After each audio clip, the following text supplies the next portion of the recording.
If you want to build a D2C brand in healthy snacking or F&B, think functional beverages, functional chocolates, or just healthy snacks for the Indian market. Today, I have a nutritionist with me, Rashi Chowdhary, who runs Nutrition in Sync in Dubai.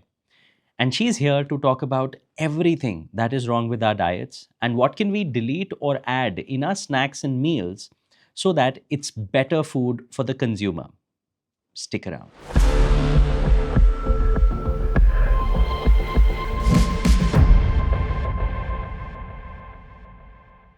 I just want to understand, why is tracking calories not right for women? You said that, and for men it's okay. We have all So the time. men function on a 24-hour cortisol cycle. Okay. Women function on a 28 or 30-day estrogen progesterone cycle. Ask any woman, she does not feel the same every day because our hormones are fluctuating a lot. What it was yesterday, it will not be the same that it is today. So I love to cycle sync with women. So I have a lot of clients who come to me for different issues, like whether it's weight loss, it's managing their endometriosis, period pain, all sorts of things. And I make them cycle sync. So in certain phases of your cycle, you eat more. Now a gym bro will tell you every day eat 1200 oh chalo, nowadays it's become slightly better. Okay, eat 1500 calories. Okay. Yeah. And that could not be the case for everybody. Sometimes you need a little bit more in your luteal phase. Luteal phase is closer to the period. Okay. If you ask any woman how do you feel around your period, she's going to give you a lot of things. She's going to say, I don't feel the same. I feel I need to sleep more. I feel my cravings for sugar have increased, all of this stuff. So at that time, we need to eat slightly more, you know. So calorie counting and keeping it the same every day is actually not productive for women. Okay. Got it. So what do you think is the right way for us to then look at our health if not calories? So what are the metrics beyond calories that people should be looking at? I think the first thing is, how do I feel in my body? What is my energy level like? Do I have the energy to do everything? Am I pushing in a workout and feeling great about it? How well am I sleeping? You know, we just say, oh, 7 hours. How Yeah. you sleep? 7 hours of sleep. People are sleeping at 2 a.m. and they say, I'm getting 7 hours of sleep. What are your REM cycles like? You know, so there are so many different things to judge apart from, now see, if you want abs, if somebody wants abs, go calorie count. Yeah. You know, because that will clearly get you there. But how sustainable is it? What is your mental health while you are counting those calories? How many occasions have you said no to? How often have you gone to somebody's house, they baked you something or they make you eat, they want you to eat something and you say no? It requires a lot. Yeah. If you want abs, fine, I'm not your girl. But if you want a nice, nourishing life and you want to respect food and love it and everyone else around you, then hell yes, this is how you got to do it. Like, you got to stop viewing food as calories because it's so much more than that. You know, it's emotions, it's memories, it's love, it's all that. So I feel this is what I bring even to play. You know, I want people to connect with food again, for them to know that, look, we do need to eat differently than what we used to eat earlier, because now the gluten and dairy are not processed the same way, Oh, right? is it? Yeah, I'd love to know. Yeah, Like, I so- would assume we're having mother dairy milk for like, Oh my I know, maybe 2 decades. So Commercial dairy is a huge conversation, right? Commercial dairy is not what it used to be 50 years ago. Cows are not grass fed anymore. They, you've seen some of those videos that come up. Yeah. So do you want to, firstly, they have all this milk that you're getting, it is coming from the udder of a cow who has mastitis. Yeah. That's an udder infection. Those mast cells, white blood cells, are getting into our food chain, and this is why now young girls are getting their period when they are 8. Yeah. You know, and then mothers wonder why. It's because you're feeding her cheese, dahi, milk in the name of health and calcium. There are other ways to get it. But anyway, so the point is, we need to change the way we eat because of the modern day stress and just the fact that we're living in today's day and age. I think let's look at it from the perspective of today. A lot of people want to build in F&B. They Yeah. want to build healthy snacks. So first, let's really figure out what is the problem with the dairy that we consume, or the cheese or the paneer that we consume, even if it's coming from like good companies which maintain a certain level of hygiene, which could be your mother dairies and stuff. Because, you know, Amul has now come up with this entire range of protein, and I think it's so good. Yeah. It's inexpensive, it's priced for the Indian market, and people trust Amul, and they're coming up with such amazing flavors. And you can only order it from their website. So everyone's literally, it's always sold out, and everyone's Yeah. just tracking it and ordering it. But we believe that cheese, milk, dairy is good. Then, okay, now there's education around palm oil is not supposed to be good for you. But why exactly? I don't really know. Yeah. Why is date sugar better than refined Refined sugar. sugar? What is dairy doing? We spoke about dairy as well. I really Yeah. want to touch upon that, right? It has lactose and casein. These things are difficult for the most humans to digest. So what's happening? And the quality is so bad that now so many women have acne issues.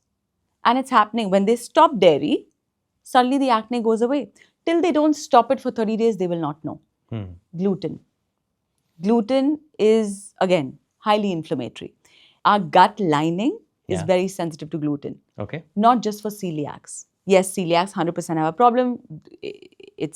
They should not be having gluten at all. Celiacs are people who have a gluten allergy. Gluten intolerance, Okay. right? We know this through many studies that a lot of times even people who are non-celiacs can be sensitive to today's gluten, because today's gluten, there is glyphosate being used. And in India, they say glyphosate is banned, but this is not true. Illegally, it is still used. Now, glyphosate is a herbicide. This is sprayed on everything, and cross contamination happens. That's one other thing. But this glyphosate then combines with the gluten in your wheat and goes into your system and becomes antigenic. So your gut looks at it as a threat and it doesn't know how to digest it. And that's why autoimmune conditions, where your body attacks your own immunity, is becoming so common. Have you That heard? sounds like cancer. I mean, I don't mean to make this dramatic in any way, and that Yeah. is not the intention. But the moment you say your body's kind of attacking yourself, it's almost like there's something growing inside of you, which is creating a problem with your immunity But and killing other cells, and that's what it I'm sounds not like. trying to be dramatic. This is real. Yeah. Okay. And I wish whoever's here, if there are women who are hearing this and if they have hypothyroid, they should get themselves tested for certain antibodies, because 80% of women who have hypothyroid also have Hashimoto's, which is an autoimmune condition. Okay. Autoimmunity is nothing but your immune system protecting you, actually, telling you that something's wrong and misfiring because of a lot of reasons. So it's not like it's an attack. Like, there's so much in the medical community about this. It sounds like an attack, but it's actually not. Got It's it. your body really saying, listen, I need help. Got it. Yeah. Okay. So, as a nutritionist, if someone comes to you and they have no concept of healthy eating that they've lived by so far, they've not been educated in so far, let's try and understand what do you solve for in what order. Yeah. So, I would assume if someone's overweight, you'll solve for calories. No. No? Okay. So, what I'm trying to do here is I'm just Yeah. trying to analyze where will the consumers go, or where is the white space right now in India which someone should solve for. For example, if protein is a wave, is there an opportunity for a lot of brands to come in and say, I'm now going to educate only on pea protein, why it is better than all the other forms and sources of protein? Yeah. After pea protein is established in a market, do people get elevated enough to understand that rice protein is even better? If at all, I'm just for the Yeah, sake of an example. Then they come to fiber, then does it come to sources of fiber, and then does it move on to gut, or a bunch of these things kind of coexist and kind of move on together? Exactly. That's what But then in happens. gut, where is the consumer at, and where do you think is going to be the next level of innovation is what I'm trying to understand. So, if you go by a client, whichever client that comes in front of me, I will ask them what their pain points are. These Okay. days, most pain points are around, of course, weight loss has always been something, Yeah. but I wouldn't go around asking about calories. I would go really deep, right? Figure out, is it a cortisol problem? It is an insulin problem. What is the problem that this person is not losing weight, or is it just that they're just eating too much? Sometimes it's genuinely that they're not eating. It's not about the amount of food that they're eating. There is an issue metabolically which is causing them to not lose weight Okay. more easily than others, right? So, you know what I mean? Like, there's Yeah. it'll be a pain point. Yeah. So, the other pain point is anxiety, for example. A lot of people have anxiety. And a lot of times this anxiety is stemming from gut issues. So suddenly people will be like, my heart is just racing. I'm getting anxious very easily. My ability to handle stress has really gone down. And I just can't sleep really well either. So these are all anxiety issues. Many times it's related to their gut. When I ask them about what's going on with your gut, are you gassy? Are you bloated? Are you constipated? Is there IBS? Most often they will say yes. So then we solve for the gut. Because we try and understand what is going on that you're feeling like this in the gut. Because your gut and brain, you know this, they're related, right? The conversation is bidirectional there. So if your gut's not okay, most often or eventually, you're not going to be okay here. So we solve for that. But are you understanding? I don't know if I'm answering your question. No, I am. I'm getting the drift. So if we're talking about gut, what do you remove firstly and then what do you add as a supplement? And I would then want to look at, okay, if you're adding this, maybe that is an opportunity for education on social media. That is an opportunity for someone to make products then that I'll tell you naturally what, has it. Anti-inflammatory. If you want that, Okay. then I think for F&B brands, for FMCG brands, putting ingredients that are actually anti-inflammatory would be the next thing. So what happens when we hurt ourselves suddenly? Suppose you fall, there's a bump. Yeah. That is inflammation. That's literal inflammation. Yeah. Like it grows in size. It's important, and it's important because it's protective. Yeah. The problem is when this is chronic, when it's constantly there. But imagine this is happening inside in your gut. There's constant inflammation. There are bonds inside your gut. There's a gut lining that epithelial cells, they're tightly joined together by this one molecule called zonulin, which is a protein molecule. Okay. When we eat gluten, dairy, sugar, all of this stuff, a lot of times what happens is these bonds become very, I'm saying it in the most layman terms. Yeah. But this kind of explains it. These bonds become very loose. So what happens? Food, undigested particles or bigger particles start going in and out. They're not supposed to. Your body will absorb protein, not as protein, but as amino acid, the tiniest particle. Carbohydrates, not as carbohydrates, as glucose, the tiniest particle. But now suddenly bigger particles are entering inside. And this is called a leaky gut. And when you have a leaky gut, there's this chronic inflammation.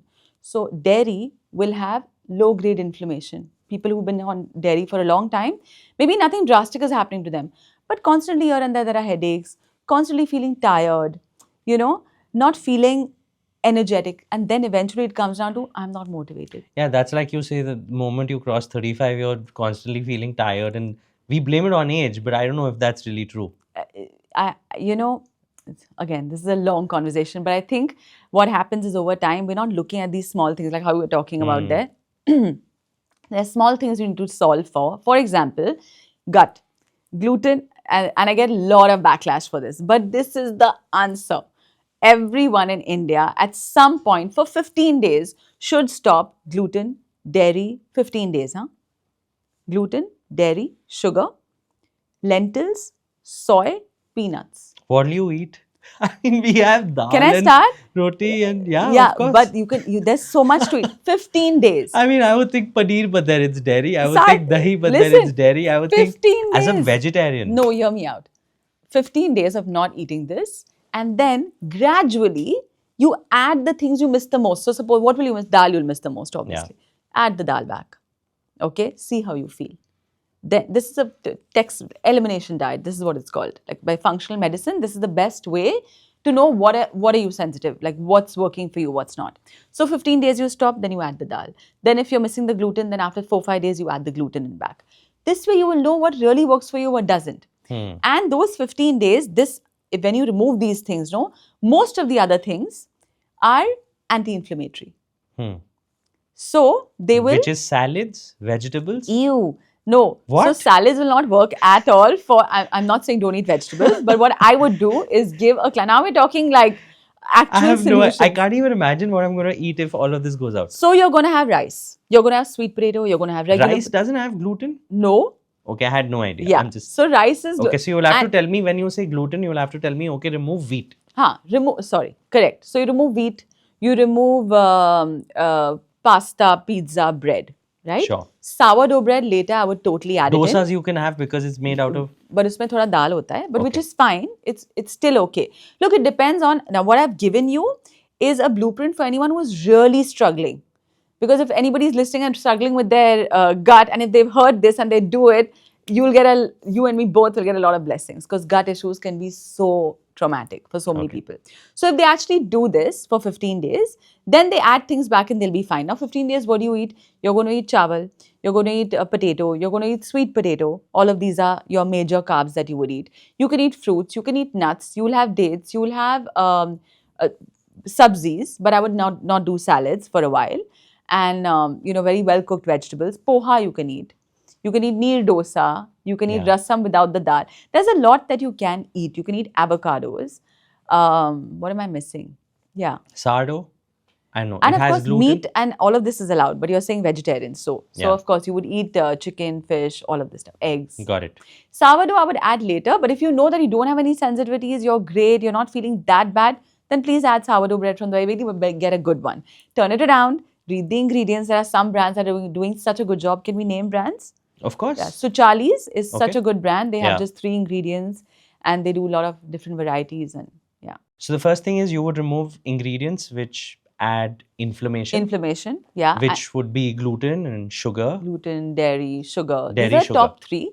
Okay. Yeah. And then after you've solved for inflammation, what are the other things that one should do to make their snacks more, I don't know, efficient, health efficient or functional in So some way? then this happens, right? You either add the functional benefit would either be adding the right quality of protein, not the cheap variety. And how would you rank the quality or sources of I protein? think grass-fed whey isolate would be ideal, or you can go with the pea protein, pea protein isolate, Yeah. which again is works for But a lot there of are a vegetarians. couple of brands in India which are There doing. are a couple of brands, but they're doing it as protein powders, not Correct. in a snack, Correct. right?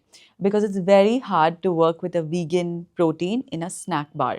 Okay. It tastes chalky. Even a protein, Oh. I don't. Have you ever had a protein shake? Yeah, It's very yeah. chalky. It is. They haven't really solved that yet. Yeah. Yeah. But yeah, so when it comes to protein with that, or it would be a functional ingredient that you add, right? Now that depends. Do you want your consumers to feel awake? You'll add, caffeine. If you want them, or if you want them to feel calm, you'll add taurine. You want them to feel, I don't know, based Oh, I on. thought taurine is also like a caffeine plus plus. Like it really just wakes you up. It depends. It depends. Like now, right now, matcha is such a thing. Yeah. Theanine is such a thing. Yeah. L-theanine is something that you can Yeah. use. Taurine for women above 35, it actually helps you calm, relax, all of that stuff. Okay, so you would solve all of this in protein, and after that you would move on to fiber. Is it natural? Is it linked to protein in some way? Fiber? Yeah. I mean, all protein. I mean, why is it that after protein, in all consumer markets, fiber would be the next thing or the simultaneous thing that will begin to take off? See, I think fiber is it should be considered as what are macronutrients? Yeah. Protein, yeah. So fiber is going to be the next macronutrient because we all need anywhere between 25 to 35 grams of fiber every single day. Without that, your gut microbiome. So our Yeah. microbiome is everywhere on our body. Okay. But why do we say gut microbiome? Because 90%, 80% of it is in our gut, which is in our stomach, right? Yeah. So these microbiome have a lot of power over us. And one of the ways you feed them well and keep them happy is fiber. Again, I'm saying it in the most layman way possible, Yeah. right? When you eat enough fiber, and while I'm saying this, I also want to be cautious about, there are some people who can't digest that much fiber. So Really? don't do, yeah. Oh, I would think fiber is almost something like psyllium husk or like a Isabgol because it looks fibrous and you're like, okay, I'm just adding. Fibers, you will get it in your fruits and vegetables, right? Yeah, That's yeah. why you get it. But there are some people, when they eat salads, they don't feel so great. They feel worse because they have, again, this is technical, but they have methane-dominated SIBO. And what is that? SIBO is a small intestinal bacterial overgrowth. People who have this will feel worse when they eat salads and sprouts and things like that. And there are some who feel better, of course. So anyway, coming back, but fiber in general, of course, is good. What I would do with such people is give them soluble fiber, not insoluble fiber, because fiber can be different types hote hain, right? So what is it? Like in everyday life, what should people... So for example, for women, if you eat one whole avocado, 3 tablespoons of chia seeds, and you're going to have, say, 5 to 6 prunes a day. This in itself will give you a good 20 grams of fiber. This almost sounds like, they say have prunes when you need to like clean your gut and you want to like go a lot more often. And Right. You must have definitely seen it. There's this How meme many? online where it says, when couples travel, the man's Yes, like I've seen pooping thrice a it. day Yes, and the the 5 women's days not is when, gone yeah, for yeah, five yeah, yeah. days. Yes, I've And seen it's it. everyone relates to it. But what is the reason for it? The reason is women are highly deficient. One of the reasons, and many reasons, right, why someone would be constipated. One of the reasons for women is because we don't have enough magnesium, because our food is deficient in it. Globally, the topsoil is depleted. Globally. Hmm. So, your topsoil decides how much nutrition your Hmm. plant will have or whatever vegetable fruit you're going to eat, right? Now, if that's depleted, what are you getting in your spinach and carrots? You're not getting enough. So please take supplements. Don't So it's be anyway open to kind it. of genetically modified for taste and color and size and All this we know, and yeah. nobody is escaping it, right? This is Yeah. just how it is. So now we have to try, and that's why I said we have to eat differently. We have to think differently about food. Got it. Now, you cannot say calories because you're not getting anything in even wholesome food now, right? Yeah. So anyway, so women are highly deficient in magnesium, and if I've seen this when they add magnesium citrate up to 500 mg every day, they will clear their bowels clockwork. Also, women need to know that this talking about this meme, when they are in their luteal phase, which is closer to their period, they you do get a bit constipated because Got a it. lot of us women don't have enough progesterone. If And it's we natural. now in today's day and age, it's normal. It's Yeah. not natural. Natural would be that we feel good during that phase because our body at a primal level is expecting to conceive and birth a baby, So you're supposed to feel relaxed and calm, but in Yeah. today's day and So it's age, it's normal to say that if someone's feeling it, I mean, 20,000 other women around them would be feeling the same thing. yes. So they don't need to feel like there's something wrong with them. Yeah. Carry chia seeds, Okay. carry prunes with you on a trip, and make sure you carry magnesium citrate. Sure. And And you're we're going to be seeing the like same. a big jump in psyllium husk consumption. Like, Yeah. is it a good thing? Because now people are looking at it as a natural substitute to GLP-1, saying that it makes me feel fuller, so I'm eating lesser food. But then, like, if I had to think of how our parents or grandparents would advise us, they would say only take it when you're constipated, not otherwise, because then your body gets used to having it. Is that true? And what is it like? You will have a lazy colon if you're going to lazy bowels if you're going to be on it constantly. And again, psyllium husk has to be a SOS thing. Got It it. can't be a daily thing because then there'll be a point where psyllium husk stops working. Then what do you do? Got it. Okay, so we've spoken about protein, we've spoken about fiber. What else gets solved for after this? Have you seen in mature markets? I think right now, like I said, they're just adding these functional ingredients, right? Okay. There's a chocolate which says that it will help with your libido. I forget the name. But the thing is that I don't know if they're going to add, or they should be ideally adding the correct dosage, which has shown to actually have a positive effect. Okay. Again, not just a marketing dose, right? Okay. So Yeah. that's one kind of additive to give a functional benefit. Yeah. What other functional benefits are you seeing across beverages, across chocolates, across snacks? Prebiotics, probiotics, again, that's common, right? Because And of how much of it is marketing? How much of it is legit? this that is you the think? problem. Who's talking about how much probiotic is there? Nobody's, it's all marketing. And this Okay. is why I'm saying that marketing dose is very easy to add and then blow up your product. But consumers need to be more conscious. And, so many times consumers are buying it because it's cool. Got it. You're also buying it for different reasons, right? Yeah. So I don't know how much still that's not happened where consumers are buying it because is it really having a functional effect or not? Or is it just marketing? Got it.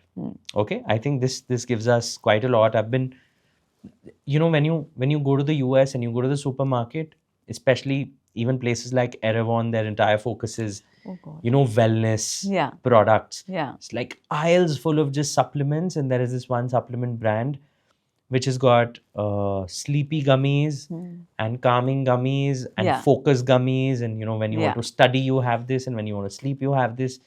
And I'm like, is this legit? Like, does someone keep like a stack and keep popping like gummies the entire day based on No, what they're but feeling? this is happening. Why? Because people need it, right? People are also feeling Oh, so you're extremely saying that's sick. not marketing? Like some bit I of mean, it it could be depends. marketing, Of but course, I but think, it's definitely a need in the consumer's mind right now.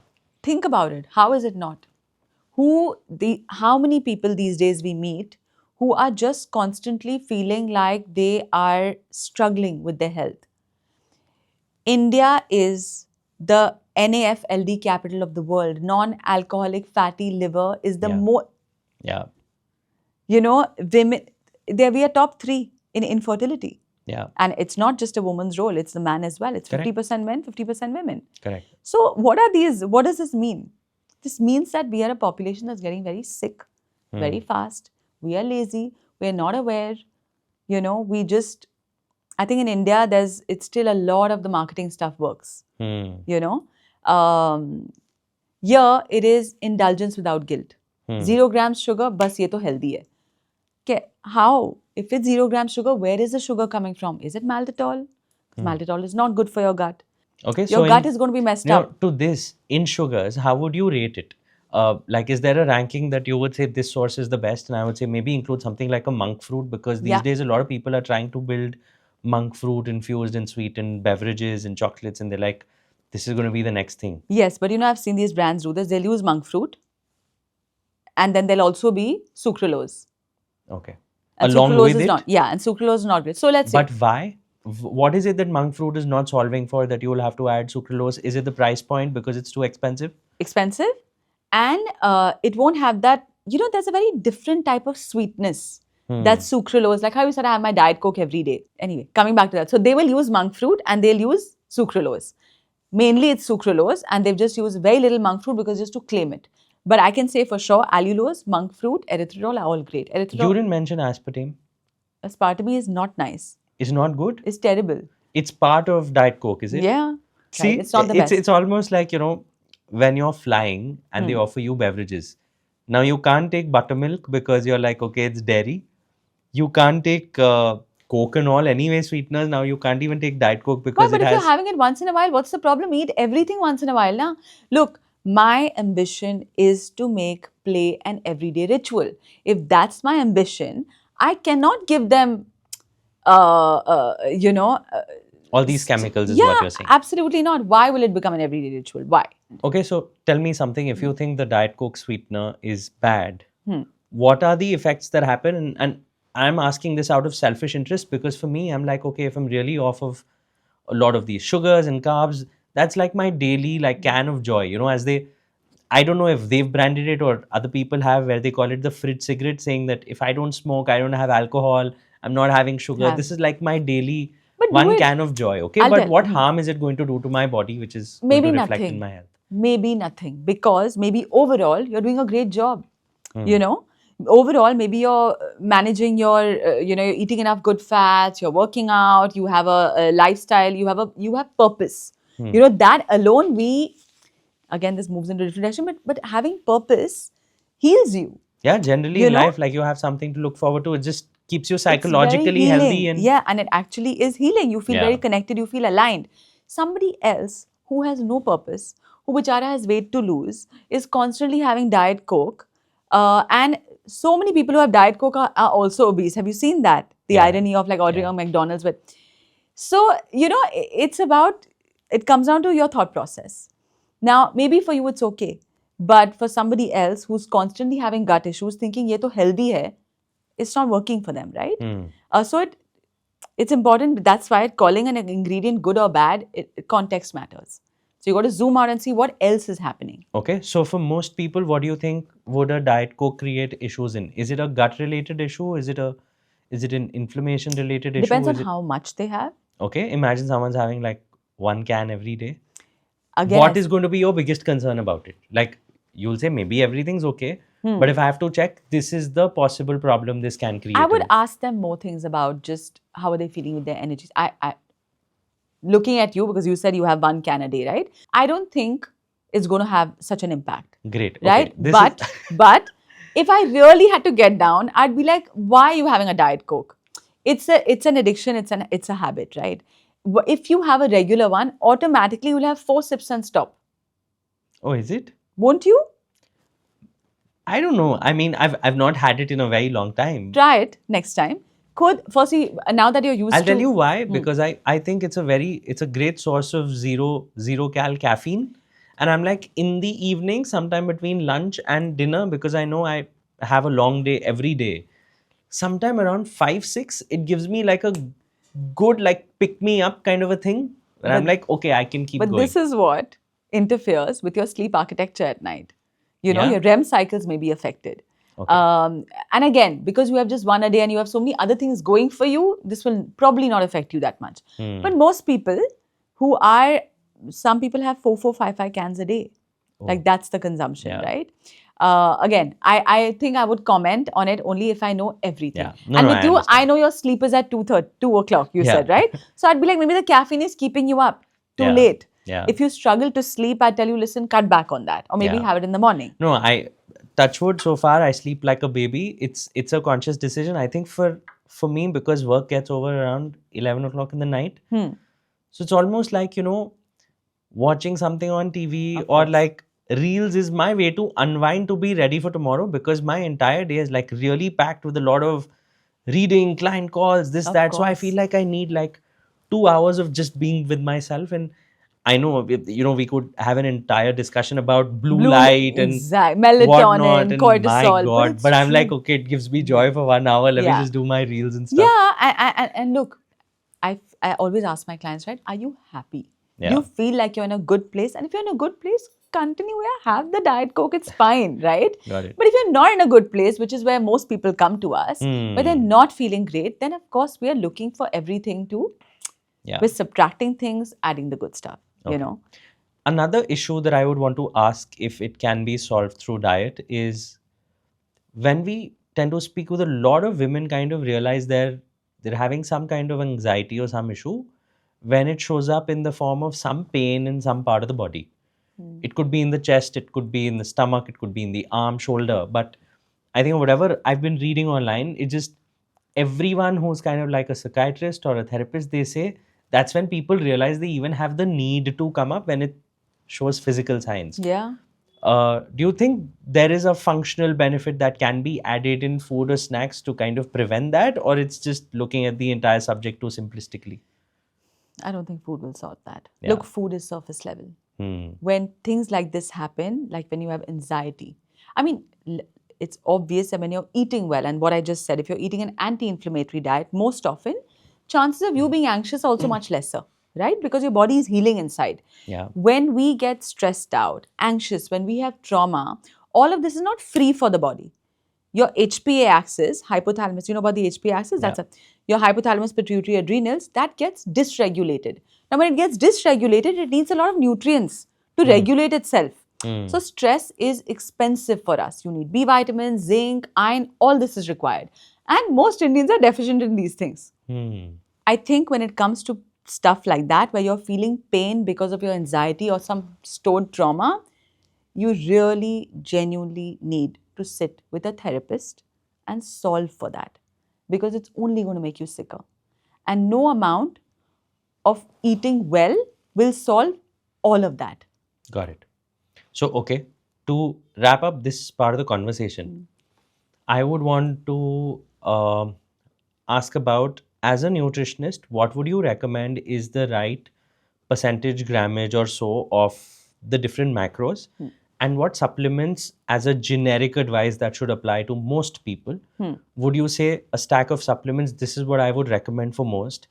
And then maybe people who are building in FNB, could they take that as an advice to kind of play onto some part of the supplement which is missing in the diet, or play onto some part of the macros which is missing in the diet? And that could be an insight for them to think that, okay, is the consumer right to now be educated on maybe a zinc and have like an entire item or array of snacks which is just solving for zinc, or vitamin D of some sorts or whatnot? So maybe just walk me through like the macros. So and let's the start with supplements. macros, right? Now, this will be very different for everyone, but because I specialize in nutrition for women, I'm going to speak for them. Because for men, it's going to be different for sure, yeah? For women, I believe, and this again is very contradictory, but I genuinely believe that women do better with no more than 40 to 50 grams of carbs. Okay. In a day. Percent. 40 to 50 grams of, 40 to 50%, sorry. 40 to 50% of their total calories should come from carbohydrates. Okay. So which is very less. Okay, so if they're eating about 1500 calories a day, as an example, Yeah. no more than 700 calories should come from carbohydrates. Okay, yes, correct. Then the remaining piece is obviously fat and fat and protein, right? Based on what's going on with her hormonally, I would increase the fat. Okay. If she has PCOS, if she has endometriosis, if she's, I don't know, struggling with whatever else she is, I'd probably infertility, not Yeah. being able to conceive, I would really go higher on the fat. And if she wants to drop a lot of weight and that's the focus, then I'd go higher on the protein. Okay. So the split should be 40 on carbs, ideally, and then the remaining 60 will be divided between protein and fat. Would you say 30-30? Getting 30 grams of protein is hard for women who are vegetarian. It's very, very challenging. So then for vegetarians, I would make it 25. And otherwise, yeah, it would be 30-30. Got it. Wonderful. Okay, that was on the macros. You didn't talk about fiber, so it's not coming in the macros, is Right it? Or now, you need it very doesn't. little? I think, like I said, for women, yeah, 20 to 25 grams is good for Okay. women. And that you'll get from those sources that I spoke about. If they Got just it. have, yeah. Got it. And if you had to build a supplement stack that people could add in their snacks or drinks or whatever to Yeah. give So to people? for women, again, I would be vitamin D, of course, is generic, men and women. Iron, because this helps you ovulate. A lot of women are not ovulating because Okay. they have low iron. So iron would be one. Magnesium for sure. B12. These three. And in addition to this, for men, I would add zinc Okay. because fertility again. Okay. But these would be the literal Bare basics. Yeah. Got it. Thank you, Rashi. So many insights. I would hope we can crunch it well enough for people to be able to consume quickly. And thank you for telling us so much about not just opportunities in how people who are building D2C products in food and beverage should think of adding functional additives to differentiate, but also how to enter the UAE market because a lot of Indian brands now want to. Thank you for making the time and doing this. Thank you so much for having me. This was so nice.